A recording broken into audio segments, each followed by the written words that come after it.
The date is October 23rd, 1:30 p.m., and we are in the Senate chamber of the Kansas State House in Topeka. I'm Patty Clark, and today I have the privilege of visiting with Alicia Salisbury, former state senator for the Kansas Senate representing District 20 from Topeka. I'll be conducting this interview on behalf of the Kansas Oral History Project, Incorporated, a not-for-profit corporation created for the purpose of interviewing former legislators, particularly those who served from the 1960s to 2000. These interviews will be made accessible to researchers and to educators. The interviews are funded in part by a grant from the Kansas Humanities Council. The audio and video equipment is being operated by David Heineman. Alicia served in the Kansas legislature from 1984 until 2000, a span of 16 years.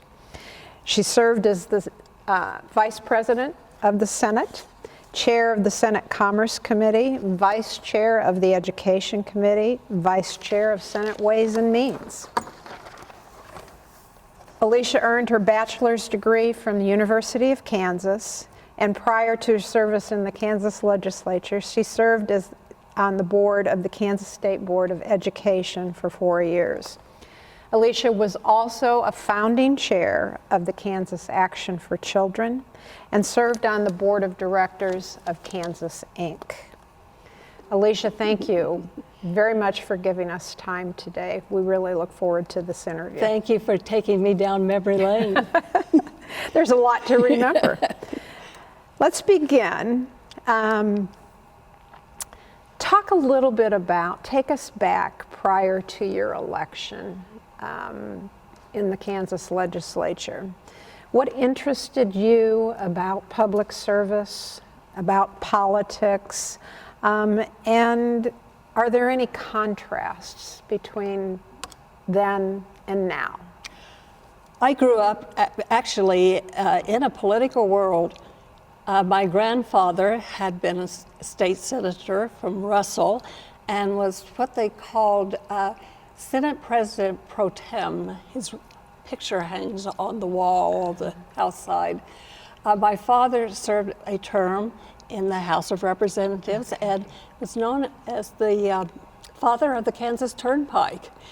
So I had always joined in campaigns and lived right down the street from the governor, who I could sell my Girl Scout cookies to. So I really grew up in a political world. My father being a Topekan and having one of the larger homes actually would host the Republican caucus many times in our house. It was done a little bit differently when I was here than it was back then. But after I graduated from KU, I helped a friend open a new gift shop here in Topeka and started what I call a career in volunteerism. I joined the Junior League, which I then became president of, and several social service boards, some of which I ended up chairing. And so I had gotten in advocacy roles eventually. I was a founding chair of what became Kansas Action for Children. And testified at the State House. I joined a group of Topekans who wanted the authority to change the form of city government. And because I didn't have a real job, I became the volunteer lobbyist. And as a member of the State Board of Education, I sometimes testified in front of the Education Committee, although Dale Dennis was the one that really spent time at the State House. I bet dinner conversations in your household were fascinating, given that background and your father and your grandfather serving in the legislature. Well, they were just home then. It was nothing unusual to No. discuss the politics Right. of the day. So, in what way, speaking of your volunteer service, in what way did serving on the State Board of Education impact your time as a state senator? Good, bad, up, down? I'm not certain I understand serving on the state board. How did it impact? How did it help you as a state legislature, especially with school finance issues? It really didn't. It didn't, okay. I really didn't understand school finance at all. The State Board of Education was, in some respects, a compliance board. Mm-hmm. We just met 2 days a month.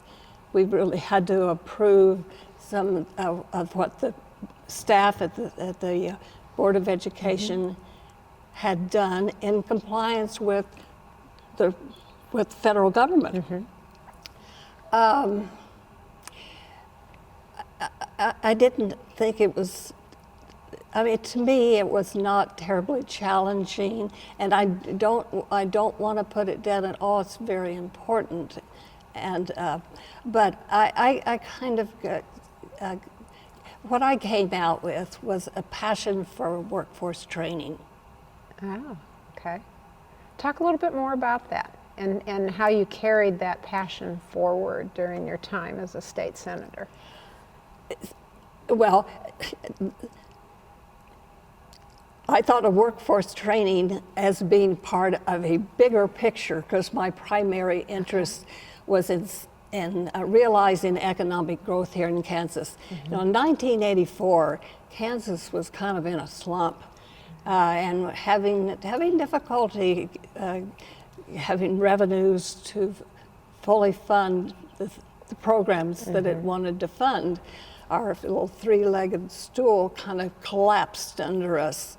And I was constantly in search of what was our strategy. And workforce training, to me, was an important component. Let's talk a little bit more about economic development and the fact that you chaired the Commerce Committee. And you served during the period of time that the agency, the Department of Commerce, grew out of the Department of Economic Development. There really wasn't a committee representing the interests of economic development early on in your tenure. Talk about that transition, the Redwood-Crider report. How did we build our efforts in economic development during your time? Well, I think it was a good piece of wisdom that several people worked on to initiate, and that was putting together a House-Senate committee to review the Redwood-Crider report, to work with a consultant, or to work with the executive branch of government, and produce a strategy for economic development. And who was governor at that time? John Carlin was governor, in which, this is just a little personal aside, during the Carlin-Bennett election, I was Shawnee County chairman for Governor Bennett, and ended up working a lot with Governor Carlin. So it was a collaborative, bipartisan effort. Oh, definitely a collaboration, yes. And you know, think back to the creation of KTEC and Kansas Inc. and the Department of Commerce, that triumvirate of economic development. What were the challenges of implementation of all of that? Well, probably KTEC was probably the harder one. Okay, and why? Well, I'm not sure I will be the best at describing it, but for one thing, we were putting money into the private sector, okay. and it was entrepreneurial. There were no No other promises. states doing that at that time. No, and it continued, of course, to be questionable as we went on, but it was something like it, I'm sure, will fill in. Yeah, those were interesting times indeed. You served 4 Kansas governors during your tenure at my count. Served with 4 Kansas governors: Governor Carlin, Governor Hayden, Governor Finney, and Governor Graves. Oh, what a trip. Let's talk about that trip a little bit. Contrast their styles, how they worked with the legislature. Huge contrast. Talk about that. Share with us. Well, they all had their strengths. Okay. I don't know, and they all had their styles, but that is a part of leadership, and you just worked differently with them. I listened to to Governor Hayden a lot. Matter of fact, I could hear him from my Senate seat. He had a booming voice. Yes, he did. Did they work with the legislature? You mentioned Carlin. He was very collaborative. Hayden, Finney, Graves. They all did. They all did. Oh, absolutely. The partisanship wasn't as strong as it might have been later on. I didn't feel that it was. Okay. No. Okay. There was not one of those 4 that I wouldn't have approached, and did. And did. Yes. Okay. And those conversations were always productive. I thought so. Okay. We didn't, you don't always have to agree, but you have to understand each other. Talk a little bit more about that. How do you, as leadership, accomplish that? Those are lessons that these types of interviews can relay to the next generation. I think number 1 is respectful. Educational. You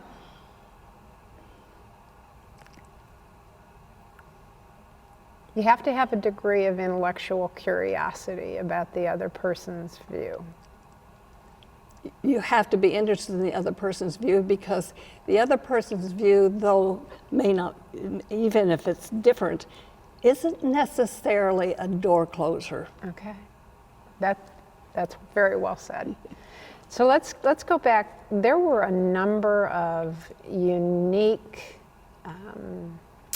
policies that had momentum and motion during your time. We mentioned the implementation of the proceeds from the lottery and the Redwood-Crider report, but also liquor by the drink and parimutuel betting. Those were controversial. Very. So emotional. Talk about navigating that as an elected official. Well, I was brand new, so I didn't have to do the navigation. Okay. I had to understand my constituency. Okay. Talk a little bit about how you learned to understand your constituency. Going door to door is a good start. Okay. Wide variation in your constituency on those issues? Yes. Okay. And how did you handle that disagreement? We had just simply agreed to disagree. Okay. However, the disagreement did kick in as time went on. Okay. One of my constituents was the Reverend Taylor. Oh, okay. Talk about that experience. Well, we weren't in agreement. Mm-hmm. But how far did I want to go in supporting legislation that brought on more parimutuel gambling, that brought on different things than the lottery? By the way, my daughter has joined the lottery board, or will when she's approved by the full Senate. So the legacy of service in your family continues. Well, I guess. I guess she didn't run for it. But how much more did I want to open those, and how wise was it for whatever reason? And I kind of stopped there. Okay, you had a line that you didn't cross. Okay, So I heard him. that's fascinating. So we mentioned earlier that you were a part of a wave of females that were elected to the Kansas House and the Kansas Senate. Take us back to those early years of 84, 85, 86, and you mentioned that you were called the Skirts. We were called the Skirts. And you know what? We all laughed. Okay. I think we all laughed. But in 1984, there were 3 new women in the Senate. We were all Republican. Okay. But already here were Nancy Parrish and Norma Daniels. Okay. I would have said, I guess I am going to say, that the Senate was kind of a good old boy club at that time. Back in the corner of the Senate is where you went when you wanted to smoke and have a cup of coffee. And I tell you, if you went back to pour a cup of coffee, suddenly the conversation among the trousers just dropped. And, one kind of really nice amenity that we did not have was a ladies' room. That was the coat closet for the doormen. So if you had to use a toilet, you walked out of the Senate and you wended your way through the lobbyists and went into the ladies' room where you could hear what was going on in the Senate. Because of the microphone in there. But the first time that I was assigned to carry a piece of legislation in the Senate, I had gone into the ladies' room thinking that I had enough time, and I no more than got in there when I heard Senate Bill whatever, recognized as the senator from Shawnee, Senator Salisbury. And so I got a lot of teasing when I came back into the Senate. But it was good-natured. Okay. You have to have a sense of humor. Sense of humor. So those were your early days. Clearly, women were in a minority in the Senate. Well, there was a time, and when men didn't change diapers or go to the grocery store or fix dinner or probably wash dishes. And that's just the way it was. 4 years later, there were some retirements and some new men who came into the Senate who, yes, had taken care of children and so on and so forth. So there wasn't that. I mean, the difference wasn't bad. The men were gentlemen, and many were farmers, and all professions of life. But the new men, the younger men, had done the same kind of things that women had done in many respects. And that changed the dynamic a little bit. Indeed, it did. Okay. You transitioned, you clearly played a large leadership role as vice president of the Senate. Talk a little bit about that ascendancy, the responsibility that it carried, some of your memorable moments as vice president of the Senate. Well, first of all, I was a townie. Okay. Second of all, I was able to work long hours. Because you lived in Topeka. Partially because I lived in Topeka, but partially because I needed to. My constituents could get to me very easily. Mm-hmm. Okay.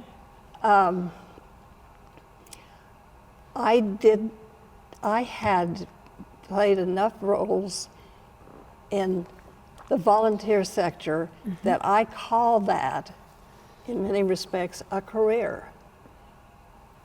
And my children were at least in college. They didn't live with me. I could do it. I was willing to do it. I have a broad interests.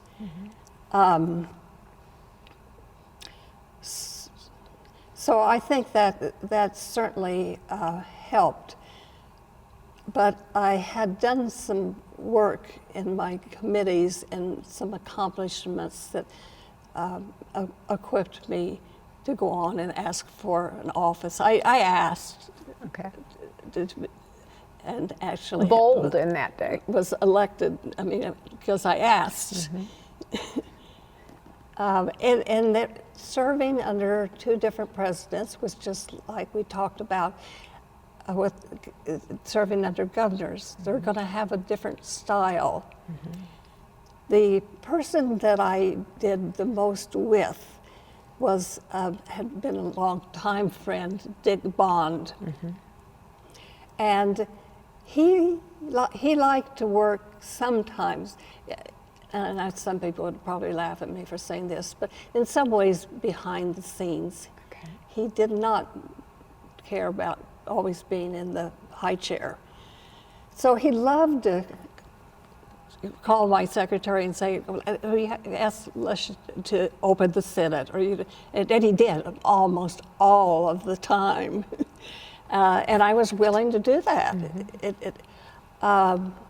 So I was very active in my last 4 years. So you mentioned that you had some successes in a variety of committees that led you to making the request to run for the Senate Vice Presidency. What were some of those successes? What were some of your proudest moments in that committee work? Well, sometimes they were very, very small, but I had served on an awful lot of committees.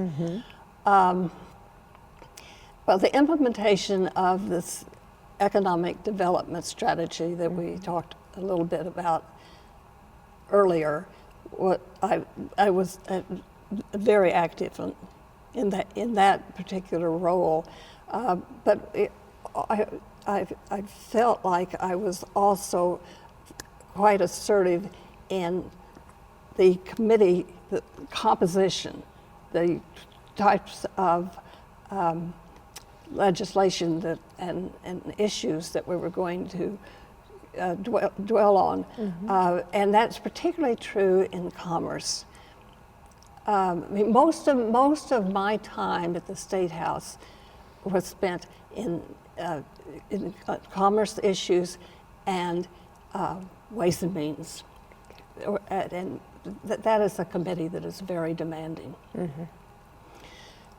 And I served under a very demanding chairman as well, and he liked that. And who was the chair? Gus Bokina. Okay. But on the commerce side, President Burke asked me if I would take on the issues in the Committee of Labor and Industry. And I said, oh my goodness, that really is not my interest. My interest is in seeing the growth of wealth for the state of Kansas, economic development issues. And I think that kind of approach on the Republican side of limiting employment issues to a Committee of Labor and Industry in the right approach to what I'm interested in the development of our state's economy. So we discussed it, and I asked him if he would consider combining a committee under the title of Commerce that worked with employment issues. Indeed, it worked with employment issues. They had a huge one in workers' compensation reform, but also took in education, workforce training in particular, and then the economic development issues. And it ended up also kicking in telecommunications, which was not a part of the original bargain. And the president was willing to do that, and that's how I got into the Commerce Committee. Okay. That's an interesting journey of leadership. It was an interesting experience when I was able to be a part of it. You worked on reappraisal and classification. Yes. As well, property taxes. That what was was interesting. that? Yeah. Tell us some background. Give us some background on that. Well, it's not. I mean, I was not so savvy, but I joined with Senator Fred Kerr in his proposal about on classification of property, and I didn't like the approach to break down property into a whole big bundle of classes. That was messy to me. Okay. Actually, I would have liked to have had it the way it's constitutional supposed to be. But that one, even though I was new, I was savvy enough to know that wasn't going to fly. And so Fred seemed the cleaner of the choices to me, and I joined there. And that was also when I first had an opportunity to work face to face with Governor Carlin, because he called us all together. And we discussed the issue, and I explained where I was, and finally he turned to somebody, I don't remember who now, and said, you know, I think she's got you beat. How did you because there were some deep divisions of opinion over classification and appraisal in those days. How did you help bring those divisions together for a compromise? I cannot take credit for that. But you were a part of it. Talk about how it happened. I think Governor Carlin, Leadership? yes, And his leadership. And Senate President and House leadership as well? Yes. Okay. That's what it takes. Earlier, you mentioned you were a founding chair for Action for Children, the organization. You also served at a time that the tobacco settlement became reality. Share some thoughts, share some experiences in terms of the tobacco settlement, the need for organizations such as Action for Children, etc. Well, it was just a good, steady resource, and I wanted to keep it coming. Okay. The expertise from Action for Children helped inform, and the tobacco settlement helped. Provided resources. Okay. Okay. And do you feel good about where those resources have been spent, are being spent? I haven't followed it completely. Okay. I probably would argue that it could be more effective. Okay. But I don't offer any advice there. But you feel good about it during the time that you served. I feel that for children's issues, it was a good resource, and you investing in children is just gotta be. We have to keep doing that. Yes. Okay. So we're going to shift a little bit, and there's a question we're asking all of our interviewees, and it deals with personal identity. And we're going to loosely define personal identity as gender, age, race, class, sexual or gender orientation, marital status, etc. During your time in the Kansas Senate, do you believe that your personal identity influenced your ability to pass policy, to work with your fellow colleague legislators, or provide constituent services? And do you think there were ever times that you were given committee assignments or work that were a function of your own personal identity? Well, it's a long question. I mean, yes, no, yes, no. Just talk about that, because we do come inherent with our own personal identities. How did that play out in your service? It sometimes did not. Okay. I sometimes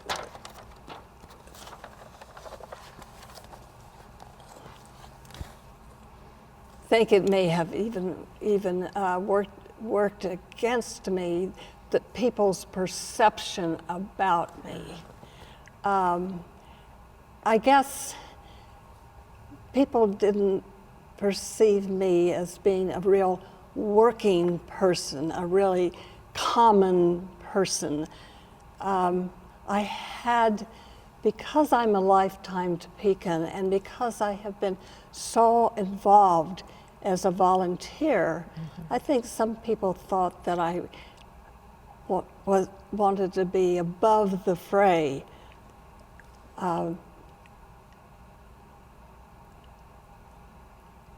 I certainly didn't perceive myself that way. I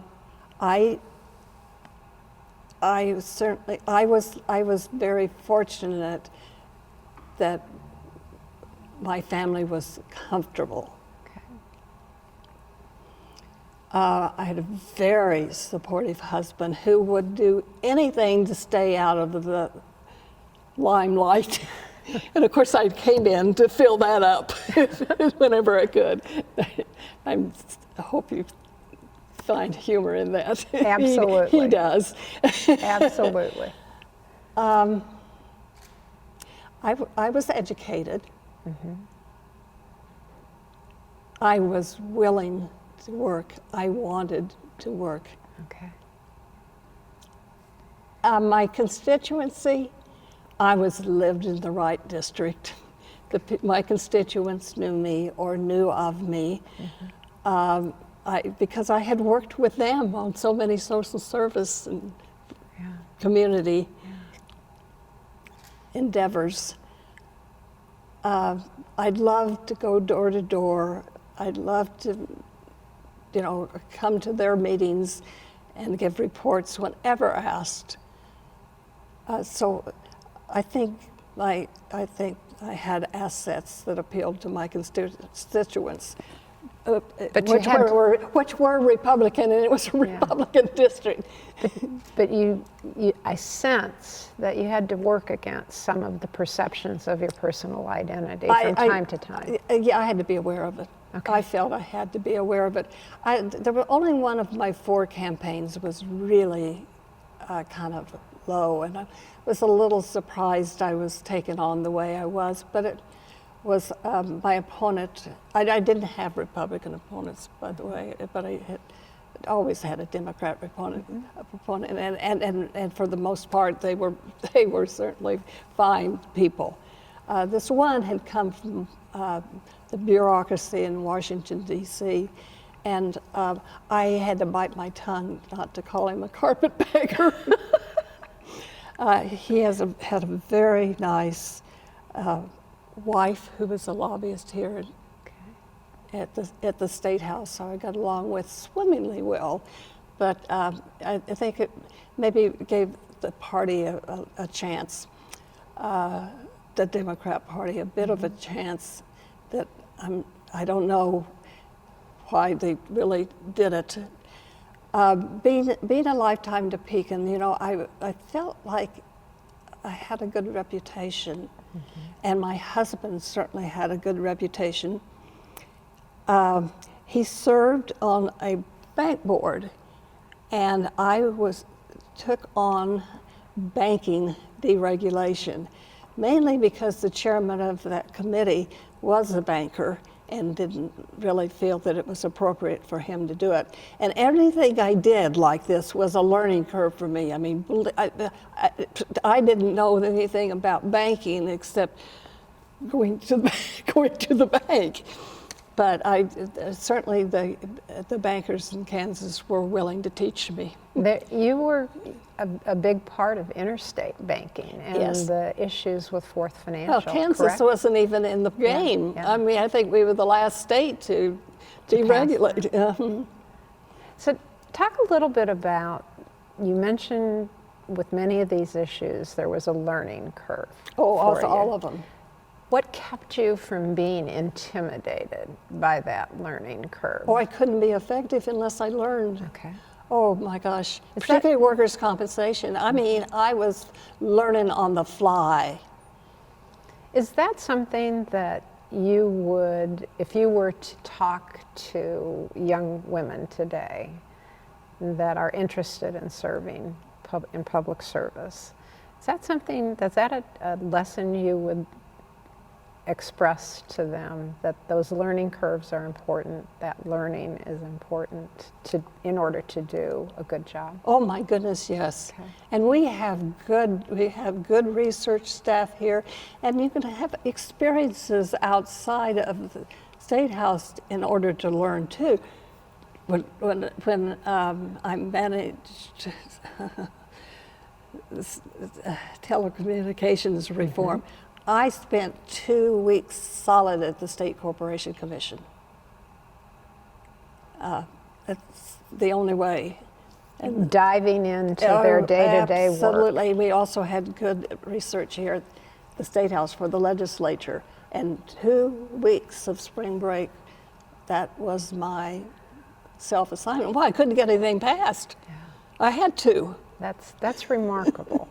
That is very remarkable and a great lesson. Well, and another lesson that I got earlier on was the workers' compensation legislation. That was a 2-year effort. But in the middle of those 2 years, I was active in the National Conference of State Legislatures. That's on my list of questions. Well, maybe I'm... No, go right ahead. Okay, and so I was assigned to what they referred to as a blue ribbon panel on workers' compensation. I'm pretty sure I recall correctly, I was the only legislator on that panel. The panel was made up of stakeholders in the system.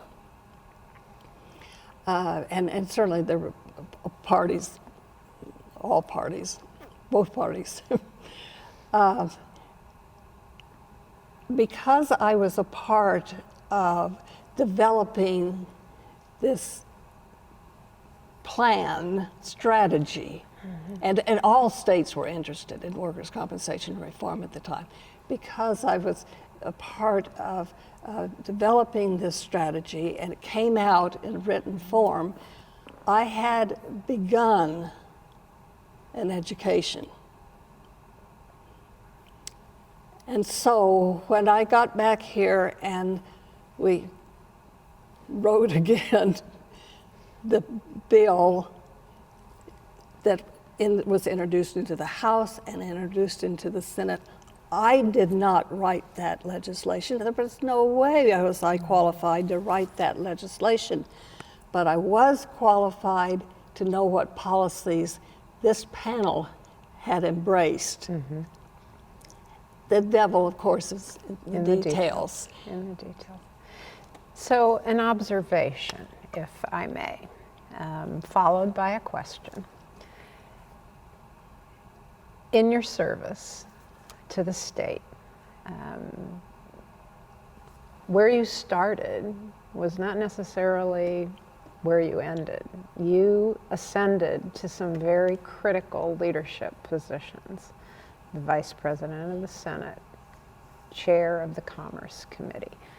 With the NCSL, you were on the Executive Committee, which is no small feat because that's a nationwide organization. If you were to name 3 characteristics within you that provided the substance that helped you ascend to those leadership roles, what would be those 3 characteristics?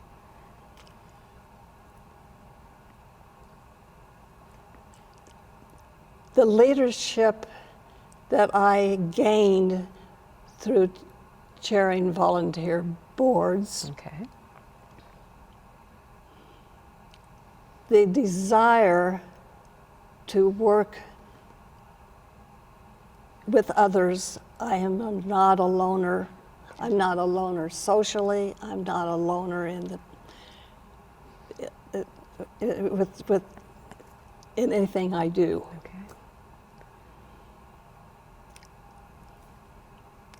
And keeping a sense of humor. Very good advice. Very good advice. So is there anything that we haven't asked you today that you wish we would have asked you? Why did I run for the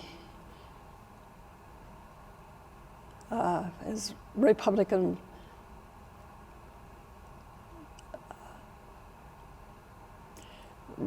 National Committee?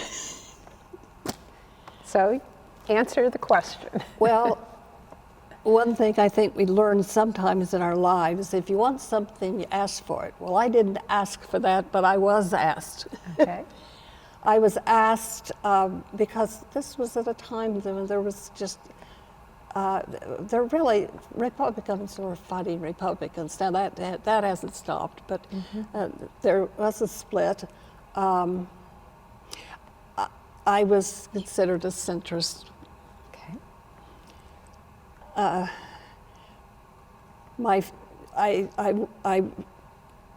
was elected. I don't mean that everyone wanted to kiss me on the lips, but I was to 4 years. My friends said, "What? What?"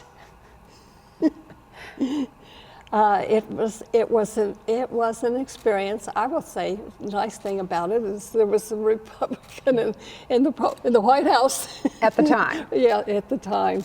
But I went in there and for 4 years, and actually, I'm glad I was asked. I certainly. There was a split. There was a split there too. I was not reelected. And a more conservative individual Yes. ideology replaced you, correct? That is correct. Okay. Okay. But nonetheless, it was a valuable glad I did it. experience. Okay. Anything else you want to share with the audience that's going to listen and view these videos? Of any advice, any thoughts that you'd like to share with them? You know, we all want to think we can make a difference along whichever path we choose in life.